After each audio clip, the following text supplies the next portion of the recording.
What's up, everyone? Here to show you how to delete pages from your Google Sites. If you go over to your right side where pages are underneath the publish area, you'll see little gray arrows.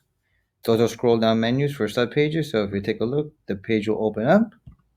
Whereas the ones without them, they're just single pages without the black gray or without the gray arrow. So let's say you want to delete a single page. So if I click on blog, those three dots, the delete option is there. However, let's say I click on another page and those three dots, the delete option is not available anymore. Meaning that if I want to delete this, I have to open it up by using that gray arrow.